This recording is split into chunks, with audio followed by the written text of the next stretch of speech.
Surely goodness and mercy shall follow me all the days of my life, and I will dwell in the house of the Lord forever. Salamat, Panginoon Diyos, sa pangunawa namin sa iyong salita. Hindi dahil sa naiintindihan namin ito sa sarili naming pag-iisip, sa simpleng pagkakaayos ng mga salita, o dahil sa nakakaintindi kami sa pamamagitan ng mga hermeneutical techniques, kung hindi kami ay na-enlighten, sapagkat nakikita namin ang aming buhay na dapat lumakad sa lahat ng naintindihan namin sa iyong salita. At ngayong umaga, Panginoon, mula sa isang pusong binago at pinanahanan ng banal na Espiritu, tulungan mo kaming makapagsalita sa iyo, makatugon sa iyo, nang ayon sa iyong mga prinsipyo. Baguhin mo kami sa kaparaanan na hindi kayang gawin ng tao, kundi sa pamagitan ng makapangyarihang pagkilos ng banal na Espiritu. Salamat sa pagmamahal mo sa iglesia na iyong ibinigay ang buhay mo para sa iglesia, upang sa pamamagitan ng pangangaral ng iyong salita, kami ay malinis, mahugasan, at makaharap sa iyo ng walang kapintasan sa iyong pagbabalik. Marami pong salamat sa pagmamahal mo sa amin, at tulungan mo kami magmahal sa iyo at maging daluyan ng iyong pag-ibig sa iglesia at sa sanlibutan, sa pangalan ng Panginoong Hesus. Amen. Ang ating paksa ngayong umaga ay ang doktrina ng Panginoong Hesukristo patungkol sa pangangako. Itutuloy natin ang ating pangangaral sa Matthew chapter 5 at nandito na po tayo sa verse 33. Verse 33 hanggang verse 37. Bukod sa rito'y inyong narinig na sinabi sa mga tao sa una, huwag kang manunumpa ng di katotohanan, kundi tutupdin mo sa Panginoon ang iyong mga sumpa. Datapwat sinasabi ko sa inyo, huwag ninyong ipanumpa ang anuman, kahit ang langit, sapagkat siyang luklukan ng Diyos, kahit ang lupa, sapagkat siyang tungtungan ng kanyang mga paa, kahit ang Jerusalem, sapagkat siyang bayan ng dakilang hari. Kahit man ang ulo mo ay huwag mong ipanumpa, sapagkat hindi ka makaagawa ng isang buhok na maputi o maitim. Datapwat ang maging pananalita ninyo'y oo, oo, hindi, hindi, sapagkat ang humigit pa rito ay buhat sa masama. Salamat sa pagkabasa ng salita ng ating Panginoong Hesukristo. Mga kapatid, bawat panunumpa, bawat kasunduan o kontrata na ating ipinapasok sa lupang ito ay may layunin. At ito ay upang tiyakin na tutuparin ng tao ang kanyang sinabi. Lalo na sa mga pagkakataong may tukso na hindi tuparin ang usapan o baguhin ang mga ipinahayag ng salita. Ang dila ng tao ay madaling magkasala sa pamamagitan ng pagsisinungaling, maling pagsaksi, paninirang puri, pambobola at iba pang uri ng pandaraya sa pananalita. Dahil dito iniutos ng Diyos sa mga Israelita noong unang panahon na patotohanan ang kanilang katapatan sa pamamagitan ng panunumpa. At kung kinakailangan, kung saan ang Diyos mismo ang tatawagin nilang saksi upang patunayan ang kanilang sinasabi. Sa kautusan ng Diyos, ipinagbawal sa mga Israelita ang panunumpa sa ibang nilalang o sa mga bagay na nilikha. Ang pagbabawal na ito ay nagbibigay diin na ang Diyos lamang ang karapat-dapat na maging saksi sa lahat ng seryosong usapan na pinapasok ng mga anak ng Diyos. Ang utos na ito ay nakaugat sa pagkilala sa natatangi at walang kapantay na soberanya ng Diyos. Kaya't sa kautusan ni Moses, ang mga Israelita ay inuutusang manumpa lamang sa pangalan ng Panginoon. Sinabi sa Deuteronomy chapter 6 verse 13, ikaw ay matakot sa Panginoon mong Diyos at sa Kanya'y maglilingkod ka at sa pamamagitan lamang ng Kanyang pangalan susumpa ka. Gayon din, ipinagbabawal ng Diyos ang pagsumpa ng may kasinungalingan. Ayon sa Leviticus 19 verse 12, at huwag kayong susumpa ng di totoo sa aking pangalan, na anupat lapastanganin ninyo ang pangalan ng inyong Diyos. Ako ang Panginoon. Kung ang isang tao ay manunumpa sa pangalan ng Panginoon, siya ay obligadong tuparin ang kanyang sinabi. Ayon sa Numbers, chapter 30 verse 2, pagka ang isang lalaki ay nagpanata ng isang panata sa Panginoon, o sumumpa ng isang sumpa, ay huwag niyang sisirain ang kanyang salita. Kanyang gaganapin ayon sa lahat ng binuka ng kanyang bibig. At ganito rin ang babala sa Deuteronomy 23 verse 21, na ang hindi pagtupad sa panata sa Panginoon ay magiging kasalanan. Sa ganitong paraan, kapag tinatawag ng mga Israelita ang Diyos bilang saksi, sa tuwing sila'y manunumpa, ay para bang hinihingi nila na ang Diyos ang maging hukom laban sa kanila sa tuwing sila ay hindi tutupad sa kanilang mga ipinapangako.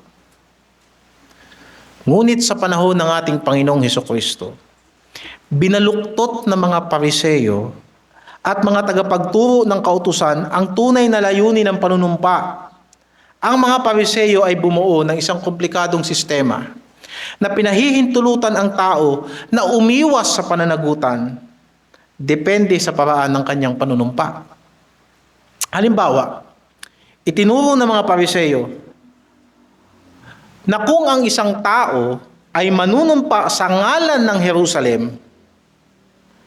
ay pwede niyang hindi tuparin ang kanyang pangako. Ngunit kung siya'y manunumpa na paharap sa Jerusalem, siya ay obligadong tumupad sa kanyang pangako. Isa pang halimbawa, kung ang panunumpa ay ginawa sa templo, pwedeng hindi ito sundin. Ngunit kung ito ay ginawa sa ginto ng templo, sila ay obligadong tumupad sa kanilang mga pangako. Isa pang halimbawa na kapag sila'y sumumpa sa altar, ay hindi ito umano magbubuklod sa kanila sa pananagutan. Ngunit ang sumpa sa handog na nasa altar ay magbubuklod sa kanila sa sumpa. Ipinapakita ng ganitong mga turo kung paano binabaluktot ng mga rabay sa panahon ng Panginoong Hesukristo ang kautusan ng Diyos. Sa halip na gamitin ang panunumpa upang tiyakin ang katapatan sa harap ng Diyos, ginamit nila ito bilang paraan upang makahanap ng mga teknikal na lusot upang makapagsalita ng walang pananagutan. Mariing sinansala ng Panginoong Hesukristo ang ganitong uri ng katuruan. Basahin natin sa Matthew 23. Matthew 23 verse 16 hanggang 22. Ang kanyang tinutukoy dito sa konteksto sa verse 15 ay mga eskriba at mga Pariseyo, mga mapagpaimbabaw. Verse 16, sa aba ninyo, kayong mga taga-akay na bulag, na inyong sinasabi kung ipanumpa nino man ang templo ay walang anuman. Datapwat kung ipanumpa nino man ang ginto ng templo ay nagkakautang nga siya. Kayong mga mangmang at mga bulag. Sapagkat alinbaga ang lalong dakila, ang ginto o ang templong bumabanal sa ginto. At kung ipanumpa nino man ang dambana ay walang anuman. Datapwat kung ipanumpa nino man ang handog na nasa ibabaw nito ay nagkakautang nga siya. Kayong mga bulag, sapagkat alinbaga ang lalong dakila, ang handog o ang dambana na bumabanal sa handog. Kaya ang nanunumpa sa pamamagitan ng dambana ay ipinapanumpa ito at ang lahat ng mga bagay na nasa ibabaw nito. At ang nanunumpa sa pamamagitan ng templo ay ipinanunumpa ito at yahong tumatahan sa loob nito. Ang nanunumpa sa pamamagitan ng langit ay ipinanunumpa ang luklukan ng Diyos at yaong nakalukluk doon. Tinawag sila ng Panginoon ng mga Pariseyo na mga bulag na taga-akay dahil sa kanilang maling pagpapahalaga sa mga bagay na may kinalaman sa panunumpa, sa pangangako. Itinuro niya na ang sino mang mangangako sa templo ay nanunumpa rin sa Diyos na nananahan sa templo. At ang nanunumpa sa langit, ang nangangako sa langit ay nangangako din sa luklukan ng Diyos at sa Diyos na nakalukluk sa langit. Dahil dito ipinakita ng Panginoon na ang pagtatangkang paghiwalayin ng iba't ibang uri ng pangako ay walang kabuluhan. Kaiba sa turo ng mga Pariseyo, itinuro ni Kristo na anumang pangalan o bagay ang gamitin ng tao kung siya'y mangangako, ito man ay langit, lupa, Jerusalem, o kahit ang kanyang sariling ulo, ang kanyang salita ay ginagawa pa rin niya sa harap ng Diyos.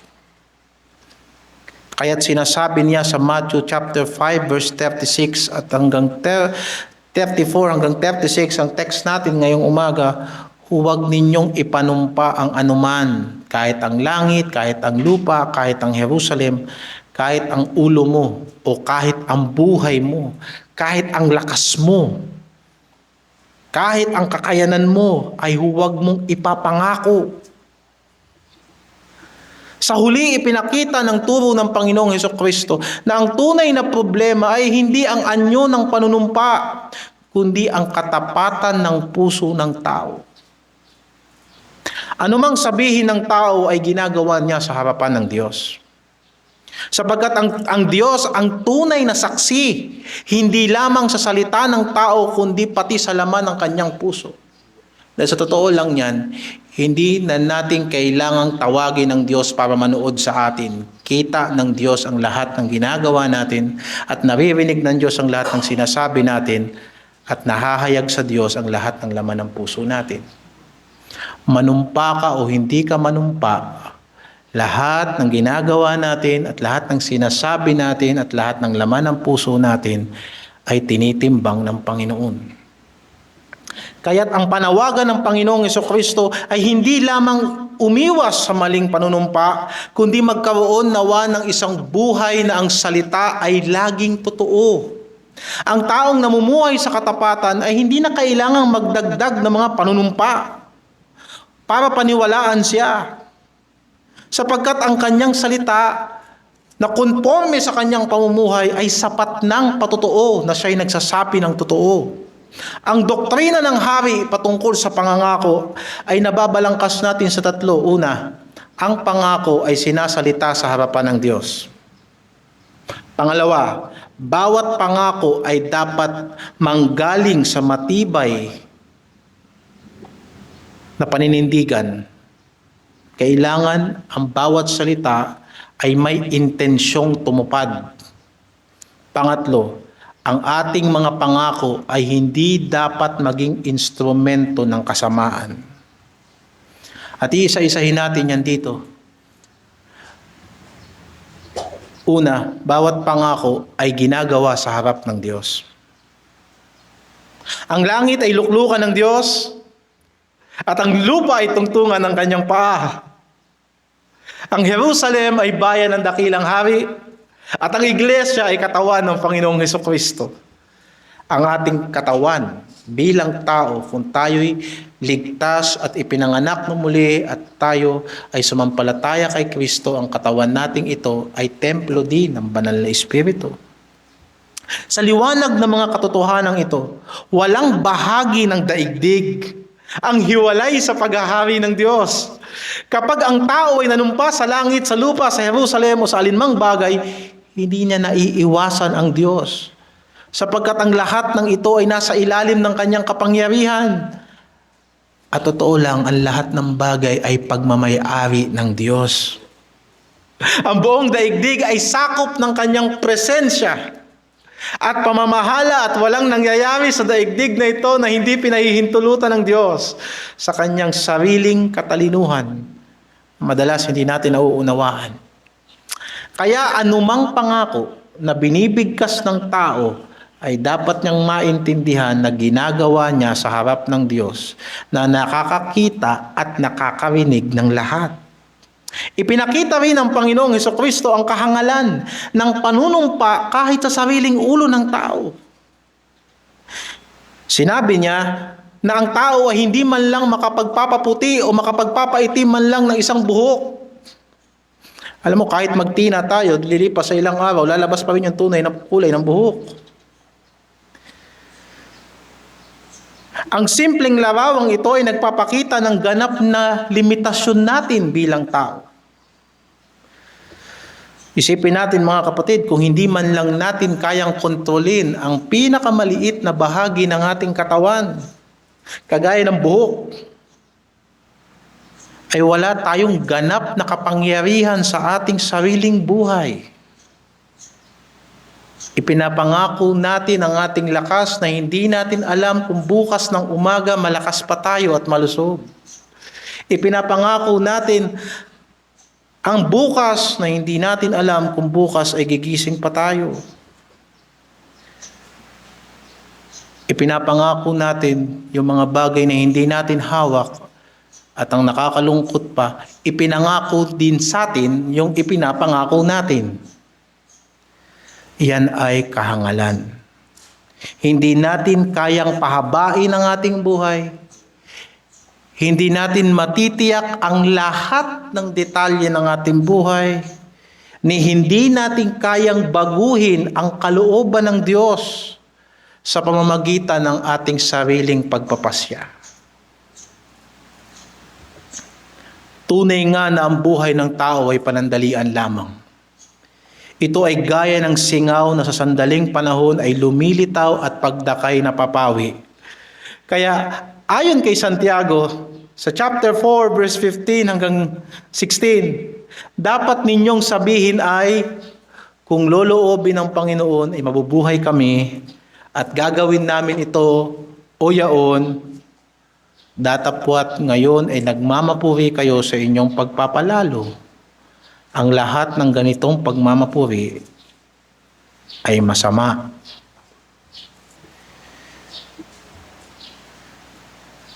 At alam mo, kadalasan, nasasanay ang mga Kristiyano na ginagamit yung salitang kung loloobin ng Diyos, pero hindi naman talaga niya gustong gawin ang kalooban ng Diyos. Sasabihin ng tao kung loloobin ng Diyos, pero hindi naman niya alam at hindi naman niya susundin ang kalooban ng Diyos. Dahil dito, ang bawat pangako na ginagawa ng tao ay hindi lamang usapan sa pagitan ng dalawang tao. Hindi lamang tayo sa mga kapatid natin nangangako o hindi lamang tayo sa iglesia nangangako. Ito ay isang bagay na bilang mga Kristiyano, wag nating kakalimutan, ginagawa natin. At paulit-ulit kong sinasabi ngayong umaga sa harap ng Diyos na siyang saksi at nakakakita at nakakarinig ng lahat. Alam niya ang isip natin. Alam niya ang puso natin. Bawat transaksyon, pangako at plano ng tao ay dapat nating gawin ng may pagpapasakop sa kanyang paghahari sa ating buhay. At dapat tayong palaging may takot, respeto sa kanyang matuwid na pagsusuri. Ang lahat ng ating ginagawa, sana ay maging pagsunod sa kalooban ng Diyos. Sapagkat ang Panginoon lamang ang hindi nagbabago, mga kapatid. Ang kanyang plano, yun ang kanyang gagawin at yun ang kanyang tatapusin. Siya lamang ang may kapangyarihan na magtatag ng ating gawa. May sinasabi sa banal na kasulatan na maliban ng Diyos, itayo ang sambahayan, nagpapagod sa wala ang mga nagsisipagtayo nito. Kahit sa ating pagpapamilya, hindi kayang patibayin ng material, ng pera, at ng anumang bagay sa sanlibutan ito ang ating sambahayan. Diyos lang ang nagtatatag niyan. Kaya nga dapat tayong matutong manalangin ng may pagtitiwala na gayang sinasabi sa Psalms chapter 90 verse 17. At ito ay napakagandang panalangin sa harapan ng Panginoon. Psalms 90 verse 17. Sumaamin nawa ang kagandahan ng Panginoon naming Diyos. Sumaamin nawa ang kagandahan ng Panginoon naming Diyos at iyong itatag sa amin ang gawa ng aming mga kamay. Oo, ang gawa ng aming mga kamay ay itatag mo. Itatag mo lahat ng ginagawa namin. Lahat ng hakbang namin, patatagin mo. Lahat ng plano namin. Sapagkat ang intensyon namin ay ito, makita ng sanlibutan sa aming buhay ang kagandahan ng Diyos. Pangalawa, bawat pangako ay dapat manggaling sa pagtatapat. Bawat pangako ay dapat manggaling sa pagtatapat. Sinabi ng Panginoon sa chapter 5 verse 37 ng Mateo, ang magiging pananalita ninyo'y oo kung oo at hindi kung hindi. Ipinapakita ng utos na ito na ang salita ng tao ay dapat malinaw, tapat at may paninindigan. Ang ibig sabihin ng Panginoon ay hindi dapat tayo maging magulo o pabago-bago sa ating pagsasalita. Kapag nagsabi tayo ng oo, dapat sa puso't isip natin, oo talaga yun. Hindi tayo namimlis lang ng tao, hindi tayo umuo lang dahil sa kailangan, kundi umuo tayo dahil yun ay ating paninindigan at yun ang naiintindihan natin na dapat nating gawin ayon sa kalooban ng Diyos. At kapag tayo ay nagsabi ng hindi, hindi pwedeng gusto mo rin. Ang sabi mo hindi, pero gusto mo rin. Doon nagsusimula ang kompromiso. Dapat pag nagsabi tayo ng hindi, talagang hindi. Ang taong may integridad ay hindi kailangan magdagdag ng panunumpa o ng mga mabubulaklak na salita para paniwalaan siya. Sapagkat ang kanyang simpleng salita dapat ay sapat na. Ang paninindigan sa pananalita ay bunga ng takot sa Diyos. Ang taong may takot sa Panginoon ay nag-iingat sa kanyang mga salita sapagkat alam niya na ang bawat salitang binibigkas niya ay naririnig ng Diyos. Hindi siya basta-basta nangangako. At kapag siya ay nagbitaw ng pangako, tutuparin niya to ng buong pagsisikap. Sa ganitong paraan, ang kanyang pananalita ay nagiging salamin ng kanyang pananampalataya at ng kanyang pagpapailalim sa kalooban ng Diyos. Kaya paalala ni Santiago sa chapter 5 verse 12, James 5:12, datapwat higit sa lahat mga kapatid ko, huwag kayong manunumpa kahit sa langit o sa lupa o alinmang ibang sumpa. Kundi ang inyong oo ay maging oo at ang inyong hindi ay hindi upang huwag kayong mahulog sa paghatol. Hindi ba't napakarami nating ipinangako sa Diyos at sa ating kapwa na binigkas natin na wala naman talaga tayong intensyon na tumupad. Sinabi lang natin para nakakatuwa tayo. Mga kapatid, may hatol ang Panginoon sa bawat salitang binibigkas natin na hindi talaga natin tutuparin. Ipinapakita ng babalang ito na ang katapatan sa pananalita ay hindi maliliit na bagay, sapagkat ang Diyos mismo ang humahatol sa mga salitang binibigkas ng tao. Basahin natin sa Matthew 12:36 hanggang 37. Matthew 12:36 hanggang 37, ang bawat salitang walang kabuluhang sabihin ng mga tao ay ipagsusulit nila sa araw ng paghuhukom.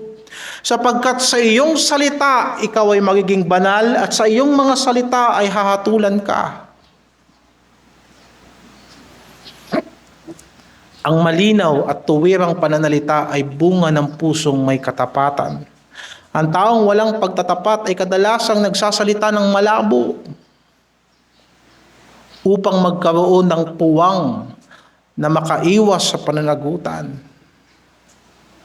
Parang kagaya ng ginagawa ng mga negosyante na sila ay nagbibigay ng promo sa kanilang mga produkto pero may mga hidden charges. Pinahihirapan nila yung proseso para maklaim ng tao yung discount, yung rebates. Kaya nila ginagawang komplikado ang pamamaraan ng pag-claim ay para hindi mo talaga maklaim yung ipinangako nila sa yung discount. Scam. At minsan ganyan tayo magsalita, napaka-komplikado natin magpaliwanag dahil sa totoo lang, nangangako tayo na hindi talaga natin naiintindihan kung paano natin tutuparin. Kaya't kung oo, siguraduhin oo. At kung hindi, siguraduhin hindi. Sabi ng Panginoon.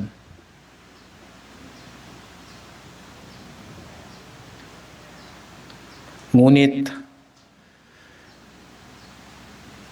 ang pagiging salawahan, ang oo na hindi at hindi na oo, ay salungat sa espiritu ng turo ng ating Panginoong Jesucristo. Ayon sa Kawikaan 12:22, Proverbs 12:22, mga sinungaling na labi ay kasuklap-suklam sa Panginoon, ngunit ang nagsisigawang may katotohanan ay kanyang kaluluguran. Dahil dito, ang utos na oo kung oo, hindi kung hindi ay panawagan sa isang buhay na may integridad. Ang mga Kristiyano ay tinatawag na maging mga taong mapagkakatiwalaan ng salita. Kailangan ng sanlibutang ito ng mga taong mapagkakatiwalaan. Kailangan ng mga pamilya, ng mga tatay at mga nanay na may isang salita at may paninindigan.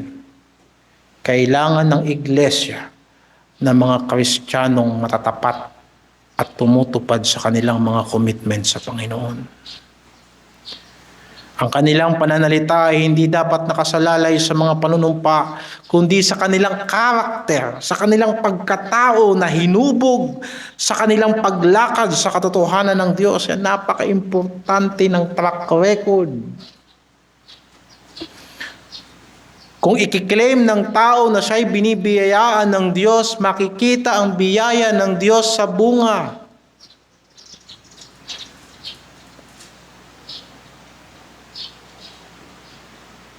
Kapag ang isang mananampalataya ay nagsalita, ang kanyang salita ay dapat maging sapat. Gaya na sinasabi sa Kawikaan 11:3, ang pagtatapat ng mga matuwid ay papatnubay sa kanila. Ngunit ang kasuwailan ng mga taksil ay papatay sa kanila. Nakita mo yung pagtatapat ng matuwid ay papatnubay sa kanila. Minsan kung bakit walang direksyon ng mga buhay natin, ang dami kasi nating commitment na hindi natin tinutupad. Ang pagtatapat ng matuwid ang papatnubay sa kanila.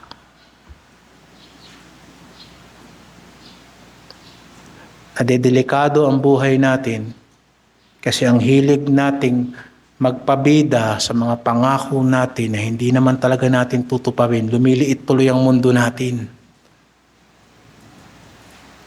At hindi yun kalooban ng Panginoon para sa atin. Pangatlo, ang ating mga pangako ay hindi dapat maging instrumento ng kasamaan. Saan galing yan? Doon sa text natin sa Matthew 5:37, sinabi ng Panginoong Hesukristo, ang pananalita ninyo ay oo kung oo, hindi kung hindi, sapagkat ang humigit pa rito ay buhat sa masama. Yung oo na hindi at yung hindi na oo ay hindi buhat sa kabutihan ng Diyos. Buhat sa masama. Sa mga salitang ito ay pinapakita ng Panginoon na ang pananalita ng tao ay maaaring maging daluyan ng katotohanan o kasamaan. Pwede mong mapatibay ang iglesia o pwede mong masira ang iglesia, pwede mong mapalakas ang kapatid mo o pwede mong matisod ang kapatid mo. Kapag ang salita ng tao ay malinaw at tapat, ito ay sumasalamin sa katotohanan ng Diyos at katapatan ng Diyos sa buhay ng taong matapat. Ngunit kapag ang pananalita ay puno ng pandaraya, kalabuan, mga ugnayan na hindi mo maipaliwanag at hindi mo maintindihan, at mga pangakong walang intensyon na tumupad, ang salitang ito ay nagiging kasangkapan ng kasamaan. Hindi ba't ang diablo ay sinungaling? Ang ugat ng kasamaang ito ay ang diablo. Siya ang pinagmumula ng kasinungalingan. Kaya siya nakapandadaya kasi yung sinasabi niya totoo na may halong hindi totoo. Pumapatay siya ng tao hindi sa paraang aayaw ang tao, kundi sa paraang gugustuhin ng tao. Kaya't sinabi ng Panginoon sa John 8:44, siya ay mamamatay tao buhat pa ng una. Ipinasok niya ang kamatayan sa sanlibutang ito sapagkat hindi siya nagsabi ng totoo sa unang tao. Siya ay mamamatay tao buhat pa ng una at hindi nananatili sa katotohanan sapagkat walang katotohanan sa kanya. Pagka siya ay nagsasalita ng kasinungalingan ay nagsasalita siya ng ganang kanya sapagkat siya ay sinungaling at ama nito.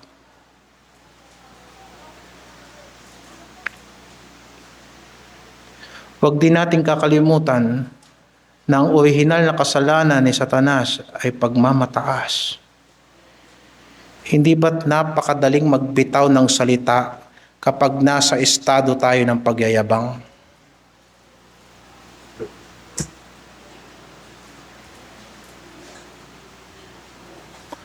Halos ipangako mo sa kapwa mo ang buong sanlibutan na hindi mo alam, nagyayabang ka lang, parang ganyan ang diablo.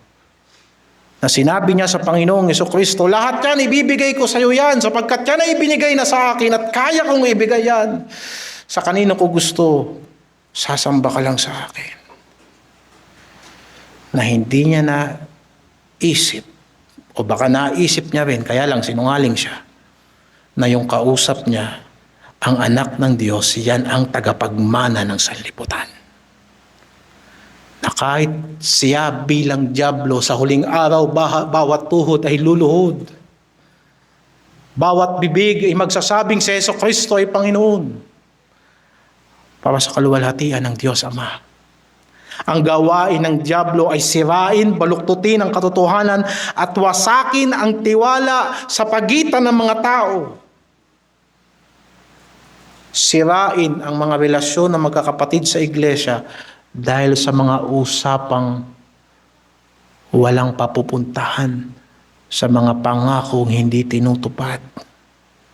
Ang daming iglesia na naghihirap at hindi umabante sa paglilingkod sa Diyos dahil napakaraming miyembro na marunong mag-commitment na hindi pinagsisikapang tuparin.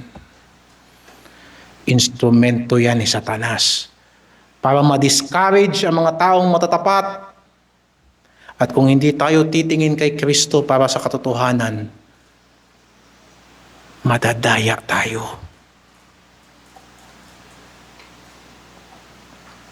Mga kapatid, hindi porket may kasinungalingan sa sanlibutan ay hindi na matapat ang Diyos. umasa pa rin tayo na merong absolute na katotohanan. At yan ang katotohanan ni Jesucristo. Kapag ang Kristiyano ay nagsasalita ng walang katapatan, gumagawa ng mga pangakong hindi niya balak tuparin, gumagamit ng mga panunumpa para linlangin ang kanyang kapwa, at nagsasalita ng malabo para makaiwas sa pananagutan, ang kanyang pananalita ay nagiging kasangkapan ng kasamaan.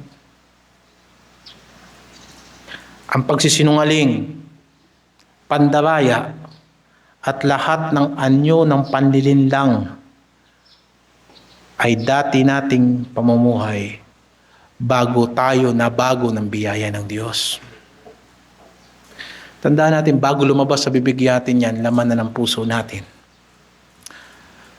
Colossians 3:9, huwag kayong mga kasinungalingan sa isa't isa, yamang hinubad na ninyo ang dating pagkatao pati ng kanyang mga gawa.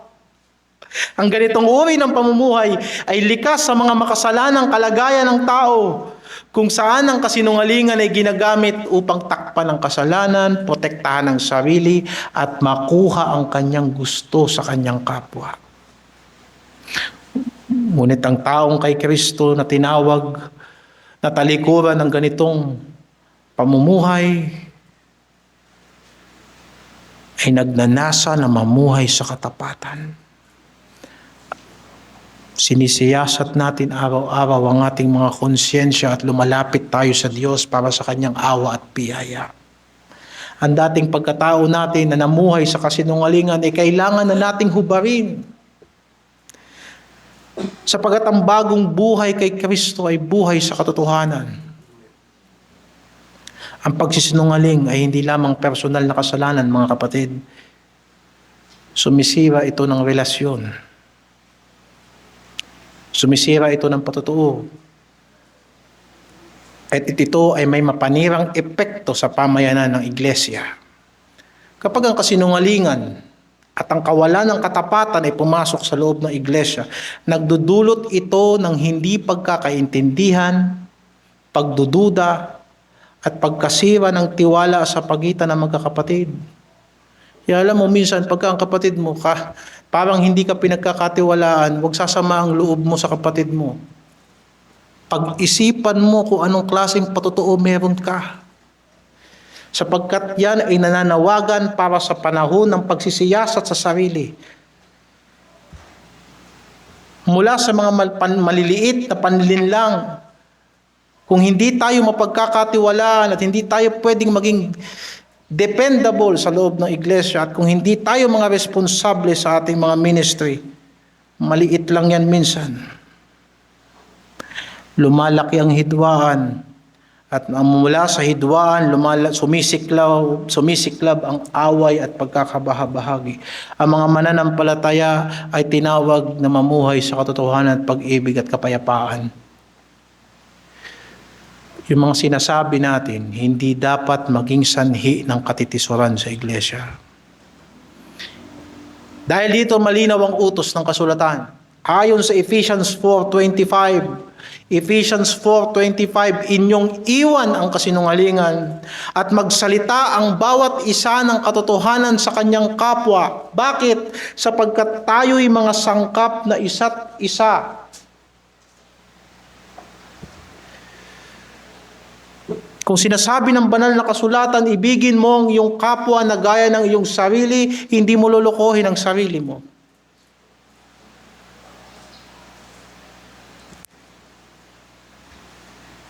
Walang taong namumuhay sa pandaya na aamin na siya ay scammer.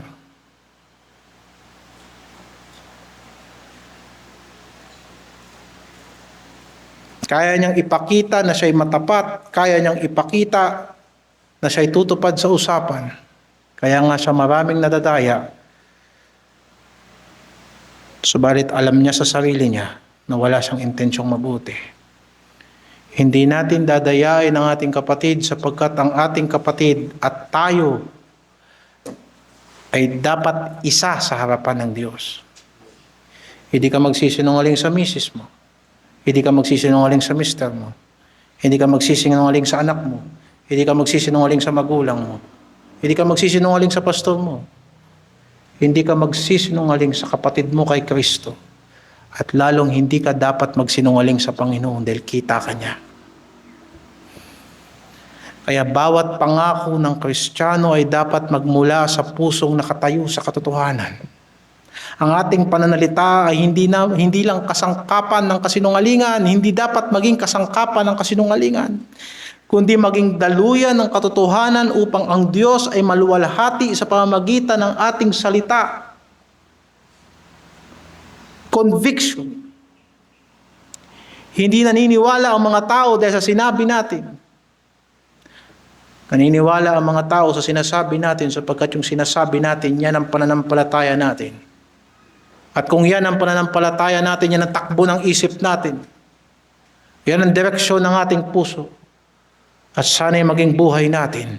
Sapagkat sa huli, ang mga salita ng tao ay maaaring maglingkod sa katotohanan ng Diyos o instrumento ng kasamaan.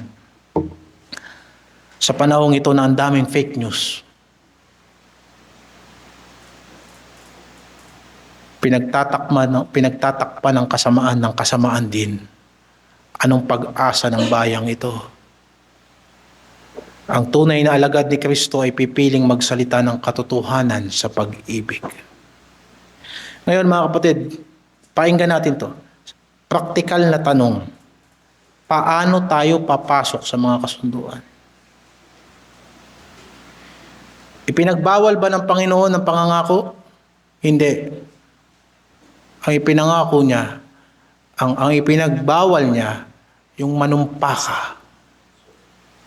Sapagkat yung pangako mo, dapat alam mo na gagawin mo yan. Paano tayo papasok sa kasunduan? Kagaya ng sinabi natin na ang pangako ay hindi simpleng salita lamang. Nagpapahayag ito ng integridad natin bilang tao at ating pananampalataya sa Diyos. Kaya't bawat desisyon,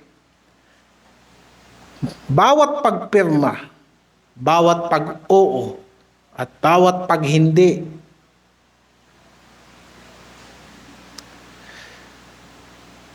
bago tayo mangako, mahalagang maglaan ng sapat na panahon sa pananalangin, pagsusuri sa puso at paghahanap ng tiyak kalooban ng Diyos. Bawat desisyon na magbibigay ng pangako ay hindi dapat madaliin o padalos-dalos. Ngayon mo palang nakita ang tao, oo ka na kagad. Binilangan ka lang ng pera, naniwala ka kagad.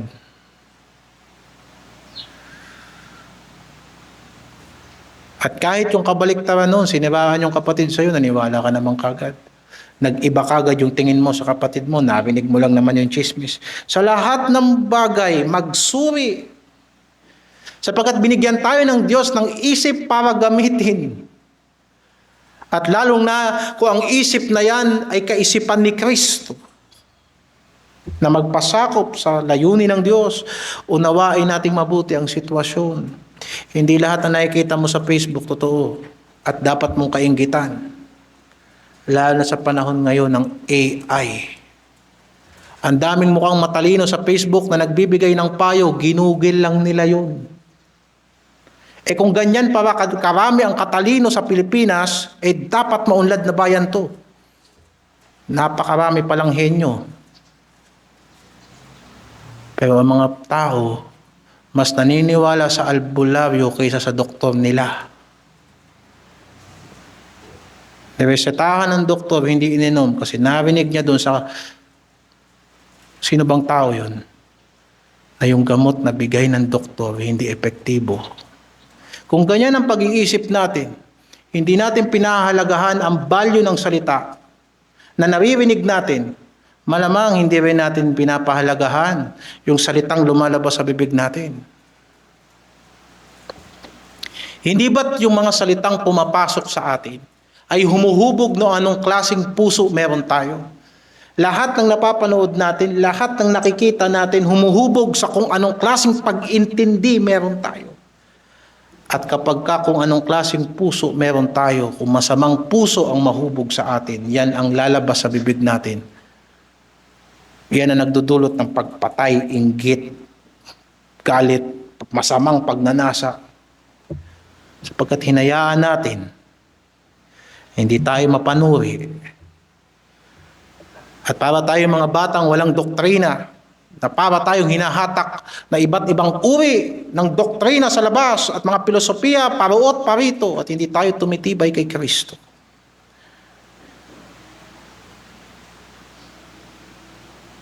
Para tayong mga dalaga na first time naligawan at nakarinig ng I love you, naniwala ka kaagad.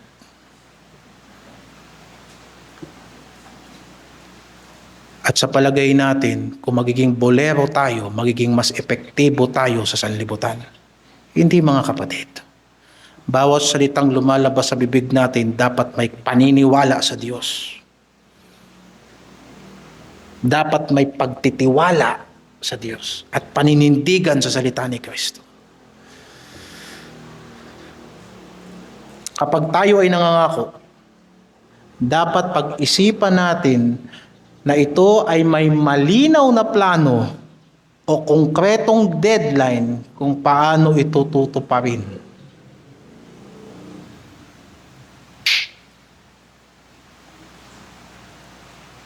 Halimbawa, kung mangangako ako sa iyo na sa katapusan ng linggong ito, ibibigay ko sa iyo ang 500, dapat nag-compute ako kung magkano ang kailangan kong ipunin araw-araw para sa dulo ng linggong ito, may 500 ka sa akin. Kapag nangako ka, napupunta ka sa gawain at sasali ka sa gawain ng ganitong oras at ganitong sitwasyon, dapat na plano mo na rin na walang hahadlang diyan sa pangako mo na yan. Dahil kung sa negosyo at trabaho ang pag-uusapan, lugi ka na at maaari kang matanggal sa trabaho. Pero hindi ibig sabihin na mga kapatid ang kausap natin, hindi na natin pahahalagahan yung bawat salitang lumalabas sa bibig natin. Mga kapatid, wag. Kung mga taong walang pananampalataya iginagalang natin, mas lalo nating igalang ang mga kapatid natin sa Panginoon.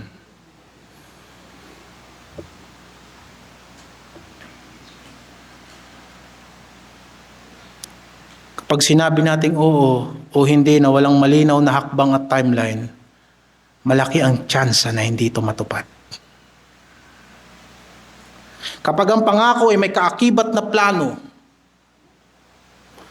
mas malaki ang katiyakan na maipapatupad ito ng maayos. Kahapon ko pa kinocompute na ang 1,500 ay 50 pesos lang araw-araw sa loob ng isang buwan na 30 days.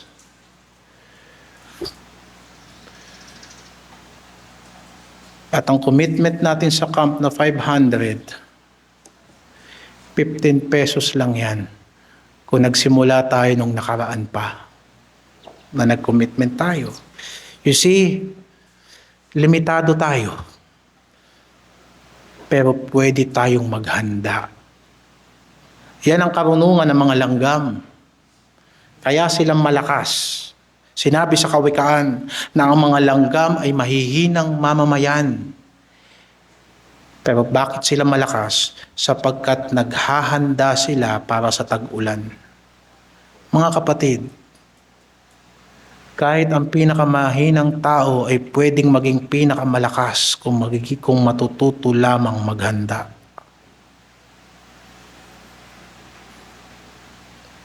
At higit sa lahat, kapag naglagay tayo ng plano, sikapin natin ng buong makakaya natin na mag-stick tayo sa plano, disiplinahin natin ang mga sarili natin.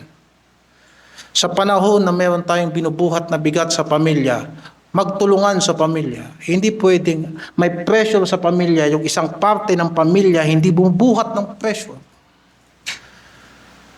Kahit sa iglesia, kung may hinaharap na gawain ng iglesia na mabigat at lahat tayo kailangan manalangin at dapat sumuporta. At mangangako tayo, magko-commitment tayo, mga kapatid, lumuhod tayo magkakasama. Magplano tayo magkakasama. Sumunod tayo sa Diyos magkakasama. Hindi maaaring ang kalahati ng simbahang ito ay nakikipaglaban sa pananampalataya at ang kalahati ng iglesyang ito ay nakikipagkaibigan sa sanlibutan. Naalala ko tuloy yung palabas ni General Luna. Naalala ko yung sinabi niya doon. Nagsisimatayan ang mga tauhan ko sa gera, samantalang kayo nakikipag-usap kayo sa Amerika ng annexation, samantalang nakikipagbarilan kami doon, pinaglalaban namin ang kalayaan, ang kayo rito, minimiting ninyo, pagpapasakop sa bandila ng Amerika. May mabigat tayong problema. Ang inisip pa natin, paano tayo maaaliw, samantalang kung malalagpasan natin ang problema natin ng sabay-sabay tayong maaaliw. Kung pare-parehas tayong bubuhat ng pasanin, hindi lang ikaw ang magsasaya, magkakaroon tayong lahat ng tunay at panghabang buhay na kasiyahan. Sapagkat ang experience ay hindi nababayaran.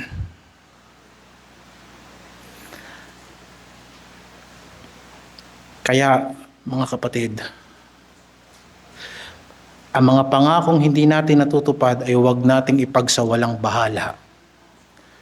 Ang pagpapabaya sa pangako ay nagdudulot ng mas mabigat na pananagutan. Magpapatong-patong yan hanggang wala kang magagawa, babayaran mo yan ng mabigat, o ang konsyensya mo masasanay na lagi kang nangangako na hindi mo tinutupad.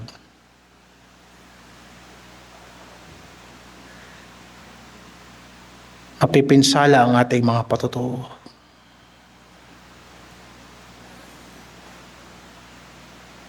Maghihirap ang ating mga pamilya at ang ating iglesia.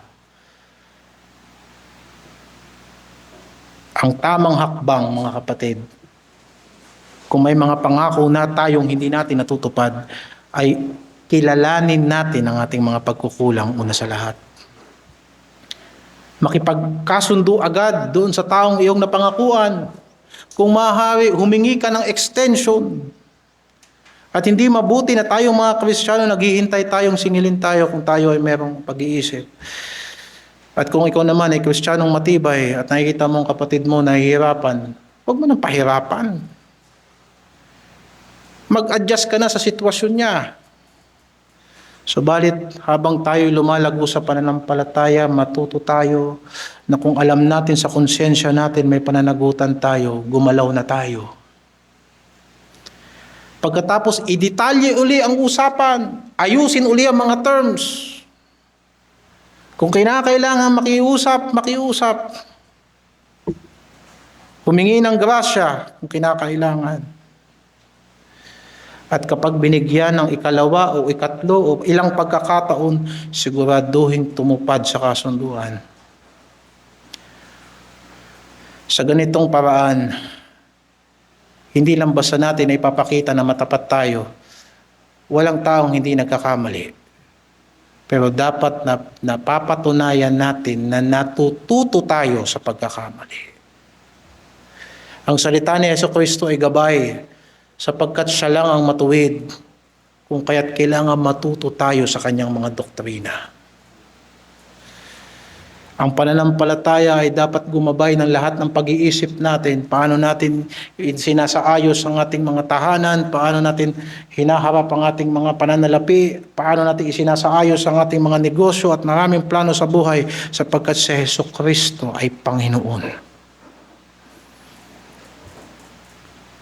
Importante ang pagtitiwala natin sa isa't isa. Napakahirap magmahal ng walang pagtitiwala.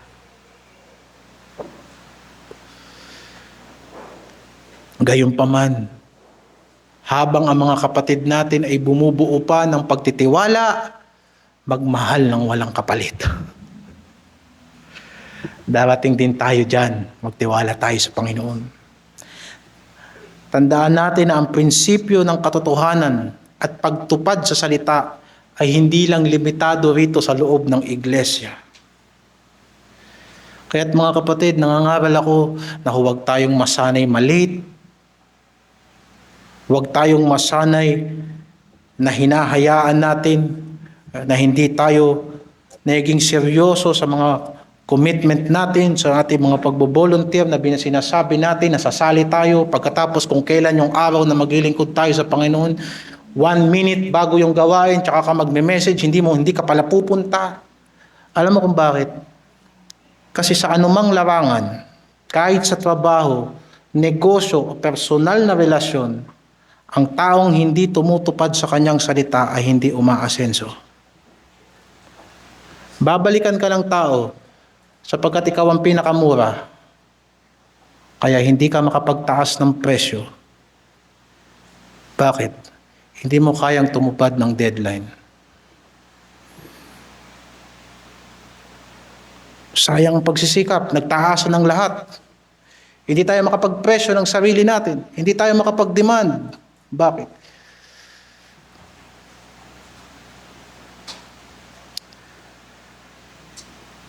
Importante ang nagdi-deliver ng nasa oras. At kapag tayo nagtayo ng mga ministry, kailangan may oras. Ang pananghalian ng elderly ay dapat hindi aabuti ng 1:00. Ang pag-inom ng gamot dapat nasa oras. Lahat dapat on the dot.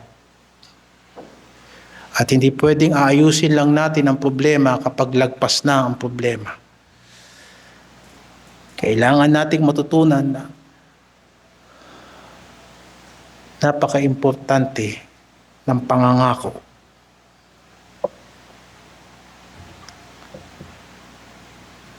Ito ay praktikal na pamumuhay na ipinapakita na nagpapahalaga tayo sa ating sariling dignidad at sa ating kapwa. Ngayon sa pangwakas na panawagan. Babasa tayo sa 2 Corinthians chapter 1. 2 Corinthians chapter 1 verse 18 hanggang 20. Sapagkat ang salita 2 Corinthians chapter 1 verse 18 hanggang 20. Ngunit palibhasay ang Diyos ay tapat at ang aming salita sa inyo ay di oo at hindi. Sapagkat ang anak ng Diyos, si Jesucristo, na ipinangaral namin sa inyo, ako at si Silvano at si Timoteo, ay hindi naging oo at hindi, kundi sa Kanya ay naging oo. Sapagkat maging gaano man ang mga pangako ng Diyos ay sa Kanya ang oo. Kaya naman sa Kanya ang siya nawa sa ikaluluwalhati ng Diyos sa pamamagitan namin. Ang kaharian ng Diyos ay kinabibilangan ng mga taong may katiyakan sa pangako ng Diyos. Mabuti pa ipangako mo sa tao ang pangako ng Diyos sa iyo. Sapagkat ang pangako ng Diyos ay hindi nababali. Matatag tayo hindi dahil sa ating sarili, kundi dahil sa katapatan ng Diyos sa buhay natin. Ang bawat salita ng Diyos, pag sinabi niya, yan ang mangyayari. Kung oo yan, oo yan. At kung sinabi ng banal na kasulatan, hindi, hindi yan. Kahit ipilit mo hanggang sa mapahamak ka, ang hindi sa salita ng Diyos ay hindi talaga.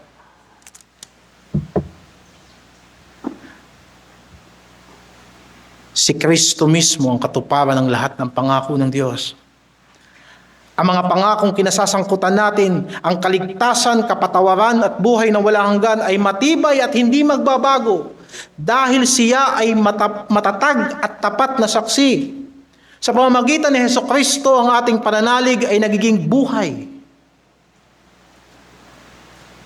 Kung hindi totoo si Kristo sa buhay natin, yung sinasabi natin ngayon at yung ginagawa natin ngayon, dito lang to at wala tayong pinagkaiba sa maraming relihiyon ng mga tao sa sanlibutan. na yung sinasabi nila, hindi nila ginagawa, na nagbabanal-banalan pagkalinggo. Pero bakit nakakapamuhay tayo sa biyaya ng Diyos? Sapagkat si Jesucristo ay buhay. Hindi na ako ang nabubuhay, si Jesucristo ang nabubuhay sa akin, sabi ni Apostol Pablo. Kaya mga kapatid, tinatawagan tayo ng Panginoong Jesucristo. Panghawakan natin ang kanyang salita. Kahit sabihin ng sanlibutan, hindi. Pero sabi ni Kristo, oo yan. At kahit sabihin ng sanlibutan, oo. Pero sabi ni Kristo, hindi. Mga kapatid, hindi yan.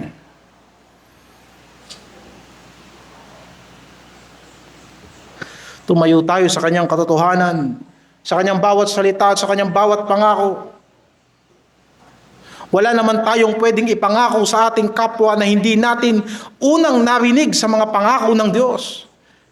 Naisin natin na tuparin ng Diyos ang kanyang mga pangako sa atin.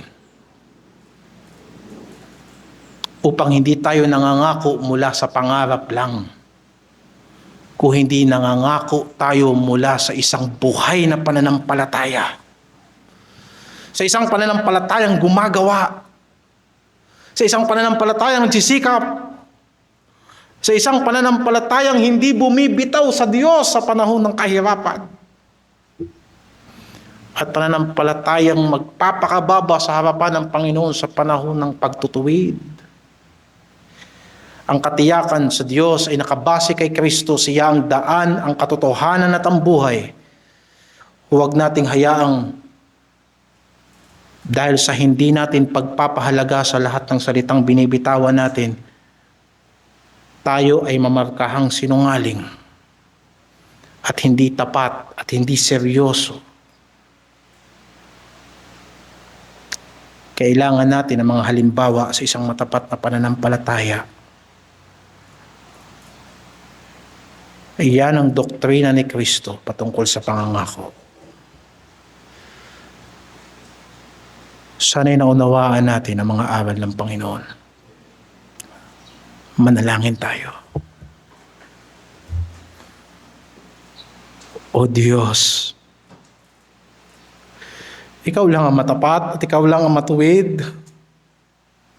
Kung napakaraming mga salita na binitawan namin sa iyo at binitawan namin sa aming kapwa, ang hindi namin tinupad.